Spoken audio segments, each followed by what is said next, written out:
सुंदर स्त्री का रूप मिलने पर जानी चोर नगर के बाहर वाले रास्ते पर चल पड़ता है।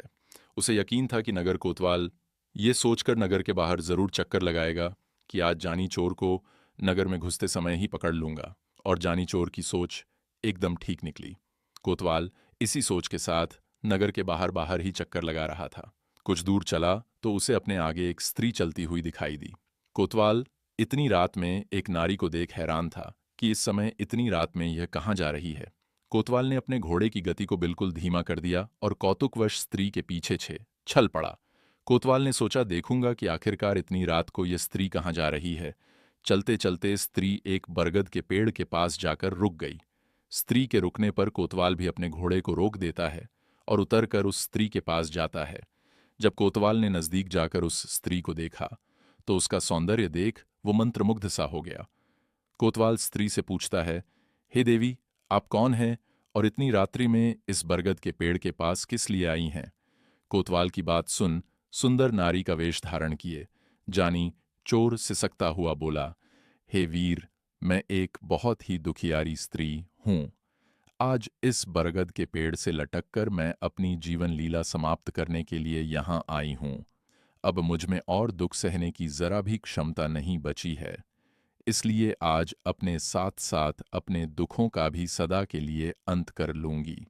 सुंदरी की दर्द भरी वाणी और चेहरे पर आए आंसुओं को देख कोतवाल बोला, हे देवी, आपको ऐसा क्या दुख है कि भरी जवानी में आप इतना बड़ा कदम उठाने जा रही हैं? वो स्त्री बोली, हे वीर, मैं आपको अपनी क्या क्या व्यथा सुनाऊं? अगर कोई एक दुख हो तो बताऊं। कोतवाल बोला, देवी, मेरे पास वक्त ही वक्त है। तुम बिना किसी हिचकिचाहट के अपना दुख मेरे साथ बांट सकती हो। मैं तुम्हारा दुख दूर करने के लिए हर संभव प्रयास करूंगा। मैं इस नगर का कोतवाल होने के साथ साथ बादशाह सलामत का बहुत अजीज भी हूं। तो आप बिना घबराए मुझे अपना दुख बताए। कोतवाल की बात सुन स्त्री बोली, हे वीर, मेरा पति एक अव्वल दर्जे का नशेधी व्यक्ति है जो रोज रात को मदिरा पान करके मेरे साथ झगड़ा और मारपीट करता है। और सबसे बड़ा दुख तो यह है कि मेरे पति की मदिरा पीने की लत ने हमें पूरी तरह कंगाल बना दिया है। सच कहूं तो अब तो 2 वक्त की रोटियों के भी लाले पड़ जाते हैं। अपनी मनगढ़ंत दुख भरी कहानी सुनाते हुए, वीर, इस स्थिति में मैं आत्महत्या ना करूं तो और क्या करूं? स्त्री की बात सुन कोतवाल की आंखें चमक उठती हैं। उसे वो सुंदर स्त्री एक मौका नजर आया, मौका अपना घर बसाने का। वो बड़े ही कोमल स्वर में स्त्री से बोला, हे देवी, मैं बिल्कुल अकेला रहता हूं। ना तो मेरे माता पिता रहे और ना ही अब तक मैंने शादी की है। हे देवी, अगर तुम्हें मंजूर हो तो तुम मेरे साथ रह सकती हैं। कोई अच्छा सा मुहूर्त देखकर हम विवाह कर लेंगे। तुम्हें भी अपने उस दुष्ट पति और भुखमरी की जिंदगी से सदा के लिए छुटकारा मिल जाएगा और मेरा भी तन्हाई से भरा यह जीवन अकेलेपन से मुक्त हो जाएगा। कुछ ही देर में कोतवाल उस सुंदर स्त्री के साथ अपने घर पहुंच जाता है। कोतवाल के घर पहुंचने पर स्त्री बने जानी चोर ने देखा कि एक काठ का कटघरा रखा हुआ था जिसमें इंसान को कैद किया जाता था। दोस्तों, अगर आप सबको बिल्कुल सरल भाषा में समझाऊं तो वह काठ का एक ऐसा यंत्र था जिसके अंदर अपराधी को यातना देने के लिए ठोका जाता था। जानी चोर भली भांति परिचित था कि उस कटघरे का क्या काम है। उसने बिल्कुल अबोध अर्थात अनजान बनते हुए कोतवाल से कहा, महाराज, यह किस प्रकार का यंत्र है? कोतवाल बोला, प्रिय, इसके अंदर किसी अपराधी को सजा देने के लिए ठोका जाता है। मैं उस दुष्ट जानी चोर को पकड़कर इसमें बंद करने वाला हूं। स्त्री बोली, हाँ वीर, मैंने भी उस जानी चोर का जिक्र सुना है जिसने बादशाह को चुनौती देकर पूरे नगर में सनसनी फैला रखी है। आगे स्त्री बना जानी चोर किसी अबोध बालक की तरह कहता है, हे वीरपा, इसके अंदर अपराधी को कैसे ठोका जाता है? इतना कहकर वो उस कटघरे के नजदीक जाकर उसे छूती हुई कहती है, हे वीर, मैं देखना चाहती हूं कि इसके अंदर कैदी को कैसे बंद किया जाता है। एक बार आप मुझे भी इसके अंदर बंद करके दिखाइए ना। स्त्री की बात सुन कोतवाल झट से उसके पास आया और बोला, प्रिय, मैं तुम्हें इस काठ में बंद नहीं कर सकता क्योंकि तुम इतनी नाजुक हो कि ये तुम्हारे ये कोमल कोमल हाथ पैर छिल जाएंगे। आ, अगर तुम्हें देखने की इतनी ही इच्छा है तो मैं खुद तुम्हें इसके अंदर बंद होकर दिखाऊंगा। जैसे ही मैं इसके अंदर जाऊं तुम यह हत्थ खींच देना। इतना कहकर कोतवाल उस काठ के कटघरे के अंदर चला जाता है। जानी चोर को तो इंतजार ही इस बात का था। उसने झट से उस कटघरे का हत्थ खींच दिया। हत्थ खींचते ही कोतवाल उस कटघरे में बंद हो जाता है। उसका सिर ऊपर और पैर नीचे हो जाते हैं। कोतवाल बोला, देखा प्रिय, बिल्कुल ऐसे ही किसी अपराधी को इसके अंदर बंद किया जाता है। अब जल्दी से इस हैंडल को उठा दो ताकि मैं इससे बाहर निकल सकूं। कोतवाल की बात सुन जानी चोर बोला, बेवकूफ आदमी, मैं तुम्हारी कोई प्रिय वीर्य नहीं हूं जिसके साथ तुम विवाह के सपने संजो रहा है। मैं तो तेरा फूफा जानी चोर हूं। इतना कहकर स्त्री रूपी जानी चोर नगर कोतवाल के घर में जो भी कीमती वस्तुएं और धन था उसे एक बोरे में डालकर वहां से रफू चक्कर हो गया। दुखी कोतवाल बेबस नजरों से जानी चोर को जाते हुए देखता रह जाता है। सुबह का समय हुआ और जब धीरे धीरे सूर्य बिल्कुल बीचों बीच आ गया, अर्थात दोपहर हो गई, तब बेसब्री से कोतवाल का इंतजार कर रहे बादशाह ने सोचा, कल कोतवाल को जानी चोर को पकड़ने का काम सौंपा था। जानी चोर तो दूर की बात, अब तक कोतवाल का भी कोई अता पता नहीं। अंततः बादशाह अपने कुछ सिपाहियों को कोतवाल के घर भेजता है। जब बादशाह के सिपाही कोतवाल के निवास स्थान पर पहुंचे तो उन्होंने कोतवाल को उस कटघरे में बंद पाया। दुखी हो चुका कोतवाल भी बेसब्री से इसी इंतजार में था कि मेरी सुध लेने के लिए बादशाह कब अपने सिपाहियों को भेजेगा। सिपाहियों ने कटघरे का हैंडल उठाया और पसीने पसीने हो चुके कोतवाल को बाहर निकाला। मुंह लटकाए कोतवाल बादशाह के सामने पेश हुआ और अपने साथ घटी पूरी घटना बादशाह को कह सुनाई। कोतवाल की बात सुन बादशाह का पारा 7वें आसमान पर था। कोतवाल को डांटते हुए बोला, अगर तुम लंगोट के कच्चे ना होते तो तुम्हारा यह हाल नहीं होता। तुम सबके सब निकम्मे हो। अब मैं ही उस धूर्त जानी चोर को पकड़कर दिखाऊंगा। इस प्रकार कोतवाल और सुनार के बुरी तरह असफल होने के बाद जानी चोर को पकड़ने का जिम्मा बादशाह खुद उठा लेता है।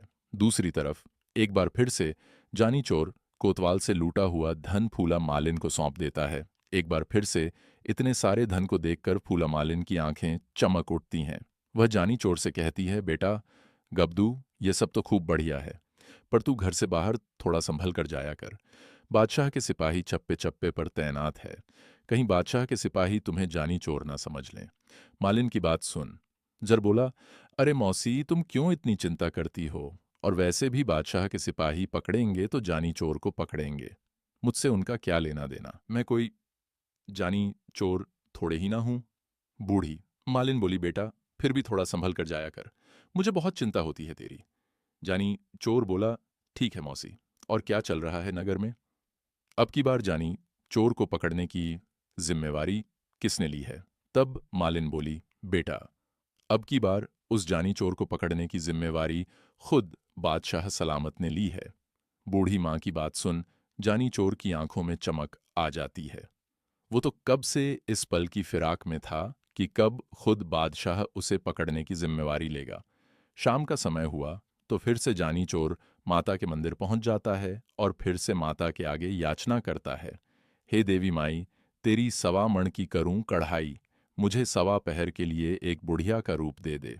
दोस्तों, कहानी में आगे बढ़ने से पहले आप सबको बताता चलूं कि पुराने समय में चोर लोग चोरी करने से पहले देवी मां की आराधना किया करते थे और सफलतापूर्वक चोरी होने पर वे माता को भेंट चढ़ाया करते। इसी प्रकार जानी चोर ने भी देवी मां की प्रचंड भक्ति की थी। कई दिनों तक भूखा प्यासा रहकर लगातार वह देवी मां के ध्यान में लीन रहे थे। तब देवी मां ने प्रकट होकर खुश होते हुए जानी चोर को यह वरदान दिया था, जब भी तू मेरा नाम लेकर अपना रूप बदलकर कोई अन्य रूप बनाना चाहेगा तब तुझे वैसा ही रूप मिल जाया करेगा। यही कारण था कि जानी चोर आज तक सिवाय सुल्तान के किसी की पकड़ में नहीं आया था, क्योंकि वो हमेशा रूप बदल बदल कर चोरियां किया करता था। अब फिर से चलते हैं कहानी के ऊपर। तो जानी चोर एक बुढ़िया का रूप बनाकर नगर के चौराहे पर बैठकर दाना दलने लग जाती है। दूसरी तरफ बादशाह भी कुछ सैनिकों की छोटी सी टुकड़ी लेकर पूरे विश्वास के साथ जानी चोर को पकड़ने के लिए राजमहल से निकल पड़ता है। घूमते घूमते जब बादशाह नगर के उस चौराहे पर पहुंचा जिस पर जानी चोर बुढ़िया का रूप धारण किए दाना दल रहा था, तब बादशाह बुढ़िया के पास गया और बोला, क्यों री बुढ़िया, इतनी रात में तू यहां क्या कर रही है? यहाँ क्या कर रही है? बादशाह के सख्त लहजे का जवाब बुढ़िया लड़खड़ाती हुई आवाज में देती हुई कहती है, हुजूर, जानी चोर आया था मेरे पास और मुझे अपने घोड़े के लिए दाना दलने का काम सौंप कर गया है। बस उसी के काम में लगी हुई हूं। बुढ़िया की बात सुन बादशाह की आंखें चमक उठीं। सोचा, इससे बेहतरीन मौका और क्या होगा जानी चोर को पकड़ने का। उसने तुरंत बुढ़िया से उसके वस्त्र देने के लिए कहा। सोचा, अगर मैं बादशाह के वेश में बुढ़िया के पास रहूंगा तो हो सकता है जानी चोर मुझे देखकर बुढ़िया के पास आए ही ना। सबसे अच्छी योजना तो यही है कि मैं खुद बुढ़िया का रूप बनाकर यहाँ चौराहे पर बैठ जाता हूँ और जैसे ही जानी चोर आएगा मैं तुरंत उसे पकड़ लूंगा। बादशाह ने अपने साथ मौजूद सिपाहियों को नगर में दूसरी जगहों पर गश्त के लिए भेज दिया और खुद बुढ़िया के वस्त्र धारण कर नगर चौराहे में बैठ गया। वस्त्र देते समय जानी चोर रूपी बुढ़िया ने इस्त्रों के साथ साथ जूतों की माला भी बादशाह के गले में डाल दी। उसके मुख पर से हाथ फिराते हुए कालस लगा दी। जानी चोर बादशाह के घोड़े पर बैठकर वहां से फुर्र हो जाता है। बादशाह जानी चोर के इंतजार में नगर चौराहे पर बैठकर दाना दलने लग जाता है। दूसरी तरफ जानी चोर सीधा नगर के बाहर सुल्तान के पास जाता है और कहता है, चलो मेरे साथ महकदे को छुड़वाने का इससे अच्छा मौका नहीं मिलेगा। बादशाह और उसके सैनिक मेरी तलाश में नगर में घूम रहे हैं। महकदे की निगरानी के लिए अब बहुत कम सिपाही वहां मौजूद हैं जिनका हम आसानी से सामना कर सकते हैं। इस प्रकार जानी चोर और सुल्तान मिलकर आधी रात के समय जनाना महल में महकदे की निगरानी में मौजूद सिपाहियों पर धावा बोल देते हैं। सुल्तान ने वीरतापूर्वक तीरंदाजी और तलवारबाजी से जल्दी ही सभी सिपाहियों को ढेर कर दिया। उसके बाद जानी चोर और सुल्तान जनाना महल के अंदर जाते हैं और महकदे को आज़ाद करवाकर उसे सही सलामत उसके राज्य उसके निवास स्थान पर पहुंचा देते हैं। उसके बाद जानी चोर राजा सुल्तान और रानी निहालदे भात भरने के लिए नरवरगढ़ की ओर चल पड़ते हैं। कहानी का अगला भाग भी बहुत जल्द आएगा, अत्यंत जल्द। तब तक कहानी कैसी लगी अपनी महत्वपूर्ण राय से कमेंट सेक्शन भर दो। धन्यवाद आप सबका इतने इतने प्यार और सपोर्ट के